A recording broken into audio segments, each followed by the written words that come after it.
तो देखिए अमित शाह, जी अमित शाह का ये बड़ा बयान उस वक्त सामने आया जब दूसरे चरण का एक तरफ मतदान हो रहा, तो तीसरे चरण को लेकर प्रचार जोरों पर है। कांग्रेस पर लगातार हमला बोल रहे हैं और शरिया कानून लाने की कोशिश करे कांग्रेस, ये बड़ा बयान अमित शाह ने दिया है। मेरी और भी सहयोगी देश के अलग अलग कोने से जुड़े हैं। सबसे पहले अनामिका पांडे के पास चलते हैं। लोमस भी जुड़े, अनामिका सिंह काली भी जुड़ी है। अनामिका पांडे, आपके पास आता हूं, क्या कुछ चल रहा है वहां इस वक्त? अनूप, मैं इस वक्त मथुरा में हूँ और दोपहर का वक्त हो रहा है और 12 बज चुके हैं पूरे, लेकिन महिलाएं देखिए कैसे घर के काम खत्म करके वोट करने के लिए आई हुई हैं। मेरे साथ सभी महिला वोटर्स हैं, इनमें कई हैं जो यंग भी हैं, कई ऐसी हैं जो कई बार वोट कर चुकी हैं। आप मैम पहले भी वोट कर चुकी हैं कई बार। नाम क्या है आपका? कमलेश। कमलेश जी, क्या मुद्दे रहे हैं महिलाओं के, क्या सोचकर आप घर से बाहर निकले इतनी धूप में? धूप पे वोट डालने के लिए आए, अपना हक है। कुछ बदलाव चाहिए या सब बढ़िया है? नहीं, बदलाव चाहिए।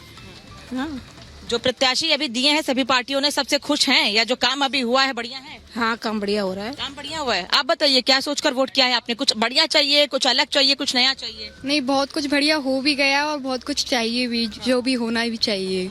तो इसी से हमने वोट डाली है कि हाँ, हमारा जो हक है वो हमें जो मिला है, मत हमने दिया है। ये कह रही है बढ़िया हो गया है, क्या बढ़िया हो गया बताइएगा आगे आकर। बहुत अच्छा हो गया है दुनिया में। दुनिया में? हाँ मथुरा में क्या अच्छा हो गया? हाँ, मथुरा में बहुत अच्छा हो चुका है। बहुत अच्छा और हो भी और अच्छा होना चाहिए। अच्छा मैम बताइए क्या अच्छा होना चाहिए, बताइए। मथुरा में इतने सारे डेवलपमेंट हुए हैं, सारे इतने हाईवेज निकल गए हैं सारे, और मोदी जी ने इतना वो किया है, इतना सब चीज। तो क्या ये जितनी महिलाएं यहाँ हैं 100 किलोमीटर दूर से आई हूँ वोट डालने के लिए। 100 किलोमीटर दूर से आई हैं। आप यहीं की रहने वाली हैं? हाँ, मैं क्या नाम है आपका? आरती। आरती, क्या सोचकर वोट करने आई हैं? क्या मुद्दे हैं इस बार महिलाओं के? बड़ी बातें महिलाओं को लेकर कहीं इस बार? जी, हमारा हक है वोट डालने का। बहुत बदलाव आया है यहाँ पर और बहुत तरक्की भी मिली है यहाँ पर मथुरा में, इसलिए। अम्मा क्या मुद्दे रहे, क्या सोचकर वोट? जिन बोल रहे। अच्छा उंगली दिखा दीजिए, वोट तो करके आई हैं, दिखा दीजिए ना उंगली। वोट तो कर दिया। नाम क्या है आपका? लक्ष्मी। लक्ष्मी जी, इस बार लक्ष्मी किस पे बरसेगी आशीर्वाद? ये जनता यही लोग बताएंगे। आप बताइए क्या मुद्दे रहे? मुद्दे तो सबसे बड़ा मुद्दे तो यही थे कि डेवलपमेंट सबसे बड़ा। तो मथुरा में नो डाउट मुद्दे बहुत अच्छे क्या कहते हैं, डेवलपमेंट बहुत अच्छा हुआ है और जो हुआ है हम चाहते हैं कि इस तरीके से आगे भी चलता रहे, ऐसे आगे भी चलता रहे, विकास होता रहे। लोमस इस वक्त हमारे साथ जुड़े हैं। लोमस, कहाँ हैं आप और क्या कह रहे हैं वहाँ के लोग, क्या मुद्दे हैं वहाँ पर? बिल्कुल साफ तौर पे अनामिका, मैं आपको बता दूं कि मैं नोएडा में मौजूद हूं। मेरे साथ भारी तादाद में यहाँ पे महिला वोटर्स मौजूद हैं। उन्हीं से हम जानने की कोशिश करते हैं क्या उनके मन में हिंट है और साथ ही किन मुद्दों को लेकर के वो वोट डालने के लिए गई थी। क्या मैम मन में हिंट है और किन मुद्दों को लेकर के अंदर वोट डालने गई थी? बिल्कुल, महिला सशक्तिकरण पर हम जरूर चाहेंगे कि सरकार वर्क करे और देश की जो सभ्यता है, कल्चर है, उसका हेरिटेज और ट्रेडिशन है, उसको लेके हम आगे बढ़ें। और हम चाहते हैं कि इस पर जरूर मोदी सरकार वर्क करे, जिसे हम वोट करने के लिए आए और कोशिश करेंगे कि एकजुट होकर हम इस पे काम करें, एक देश में मुहिम लेकर आए और न कि इंडियन ट्रेडिशन को ग्लोबल तौर पे हम इसको प्रकाशित करेंगे। क्या मैम मन में क्या हिंट है और साथ ही किन मुद्दों को लेकर के आप अंदर वोट डालने गई थी? डेफिनेटली वुमेन एम्पावरमेंट और सेफ्टी सिक्योरिटी हमारे बच्चों के लिए, महिलाओं के लिए, ये सबसे इम्पोर्टेंट मुद्दे हैं। इस पे काम करना चाहिए और डेफिनेटली अब की बार फिर मोदी सरकार। बिल्कुल साफ तौर पे कई और महिलाएं, उनसे भी हम जानने की कोशिश करते हैं। मैम, किन खास मुद्दों को लेकर के आप अंदर वोट डालने के लिए गई थी? और साथ ही जो बीजेपी आरोप लगा रही है कि जब विपक्ष अगर सत्ता में आती है तो वो आपकी संपत्ति को नीलाम कर देगी, आपके मंगलसूत्र को गिरवी रखवा देगी, किस तरीके से देखती हैं? बिल्कुल सही बात है। मतलब अपनी प्रॉपर्टी कमाई हम ऐसे टैक्स में बाद में जब हमारे बच्चों को जाने उसमें टैक्स क्यों दिया जाए? It's wrong. और मोदी जी सब मतलब स्ट्रॉन्ग लीडर हैं और प्रगति मोदी जी कुछ कर नहीं सकता है। देश की प्रगति के लिए 10 साल में जितना हुआ है इतना 70 साल में कभी 60 साल में नहीं हुआ।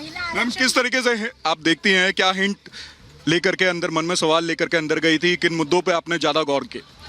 देश की सुरक्षा, देश का विकास और हमारे जो बच्चे हैं उनका भविष्य सुनहरा रहे। और लेडीज़ के लिए जो उन्होंने आरक्षण कराया है, अभी तक किसी ने हमें आरक्षण नहीं दिया था। अब लेडीज़ को आरक्षण तो मोदी जी के टाइम पर ही मिला है ना, इसलिए हम चाहते हैं कि देश इन्हीं के हाथ में। बीजेपी तो आरोप लगा रही है विपक्ष को लेकर के, अगर वो सत्ता में आते हैं तो आपकी संपत्ति को जब्त कर ले जाएगा, आधी संपत्ति आपकी जब्त हो जाएगी और साथ ही आपका मंगलसूत्र भी नीलाम हो जाएगा। हमारा मंगलसूत्र इतना सस्ता नहीं है कि हम नीलाम होने दें। दूसरी बात, वो आएंगे तब ना, जब तक नीलाम नहीं होगा। आएंगे तो नीलाम कहाँ से करेंगे? तो नीलाम नहीं होने देंगे। बहनों के साथ बोल रही हूँ, अब की बार विपक्ष पे आरोप लग रहा है, किस तरीके से देखते हैं कि मंगलसूत्र तक नीलाम कर दिया जाएगा? ये विपक्ष का भ्रम है और उनको भ्रम में जीने देते हैं, लेकिन हमें मालूम है अगर मोदी सरकार आती है तो निश्चित विकास देशवासियों का जरूर होगा। और महिलाएं भी हैं, उनसे हम जानने की कोशिश करते हैं साफ तौर पर क्या हिंट है, क्या मन में सवाल थे जो अंदर आप लेके गए। बिल्कुल बिल्कुल साल की महिला आई हैं, बिल्कुल साफ तौर पे देखिए, आप एक बुजुर्ग महिला भी आई हैं यहाँ पर अपना मत का प्रयोग करने के लिए। किन मुद्दों को लेकर के आप जा रही हैं अंदर, किन मुद्दों पे आज वोट गिरेगा? मैं सिर्फ मोदी जी के लिए, नहीं, आपको ये मोदी जी के लिए। मुद्दे क्या खास रहेंगे? मेरे मुद्दे सुख रहे इस मुल्क में, शांति रहे मुल्क में, मिलजुल के रहे, झगड़ा ना करे, प्यार से रहे। बिल्कुल बिल्कुल साफ तौर पे हमारे कई सहयोगी जुड़े हुए हैं। अनामिका काली के पास चलते हैं जो कि मथुरा से जुड़ी हुई है। अनामिका काली, ओवर टू यू।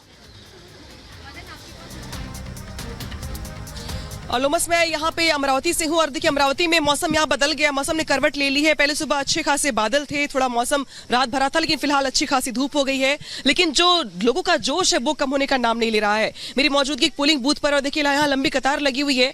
हालांकि एक ही कतार है लेकिन लोग पेशेंस रखे हुए अपनी बारी का इंतजार कर रहे हैं और लोगों से बात भी करेंगे, हम जानने का प्रयास करेंगे कि उनके लिए मुद्दे क्या है। आप बताइए, वोट डालने की लाइन में लगे हुए हैं, वोट डाल चुके हैं आप? नहीं मैडम, मेरा लिस्ट में नाम नहीं है।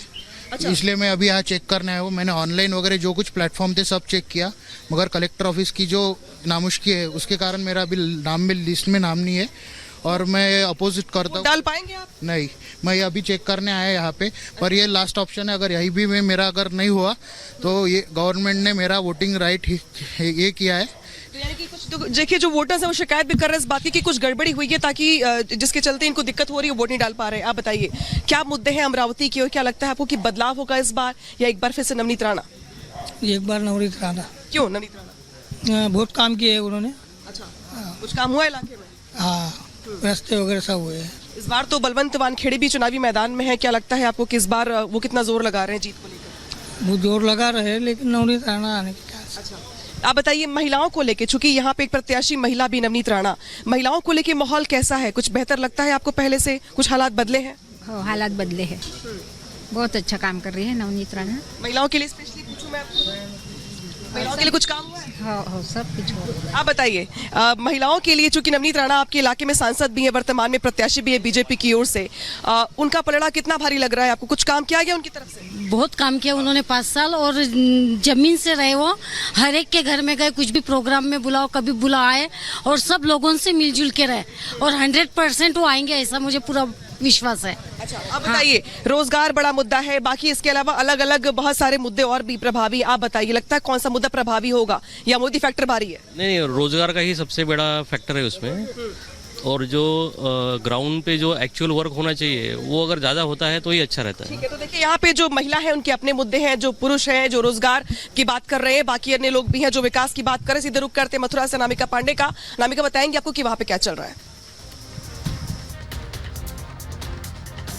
अनामिका, मैं यहाँ लोगों से लगातार बात कर रही हूँ। सबसे ज्यादा खुशी की बात यह है, अच्छी बात यह है कि महिलाएं देखिए कितनी बड़ी संख्या में वोट करने के लिए यहाँ पहुंच रही हैं। अभी कुछ देर पहले मैंने महिलाओं से बात की है और भी कई महिलाएं हैं और पीछे ये जो कॉलेज है यहाँ पर पूरा जो रास्ता है दोपहर के वक्त भी भरा हुआ है क्योंकि लोग बड़ी संख्या में यहाँ वोट करने के लिए पहुंच रहे हैं। लेकिन इस बीच नोएडा से भारतीय जनता पार्टी के प्रत्याशी से हमने बातचीत की है। महेश शर्मा बार मैदान में है, वो फिर कह रहे हैं कि तीसरी बार मोदी सरकार आएगी। 400 पार का नारा उन्होंने भी दिया। उनका कहना है कि 2047 तक देश को विकसित करने का संकल्प है, विपक्ष के पास कोई नीति नहीं है। महेश शर्मा ये बात कह रहे हैं और क्या कहे महेश शर्मा ने रिपब्लिक भारत से खास बातचीत में, सुनिए।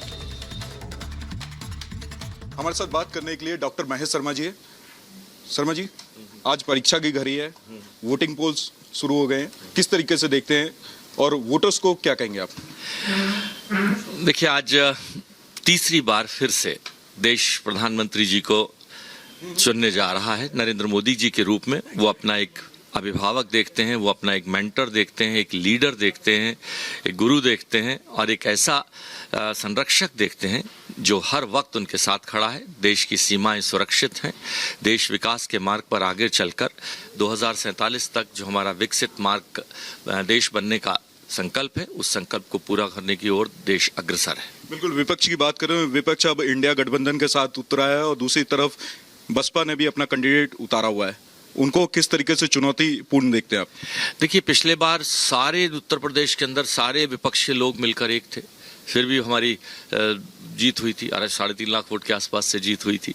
इस बार वो अलग अलग भी हैं और मैं समझता हूँ विपक्ष इस वक्त एक कोई उनकी नीतियां नहीं हैं, कोई एजेंडा नहीं है, मौका परस्ती का गठबंधन है जो देश को और प्रदेश को कहीं आगे नहीं ले जा सकता।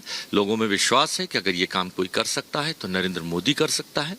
मुख्यमंत्री योगी आदित्यनाथ जी की गुड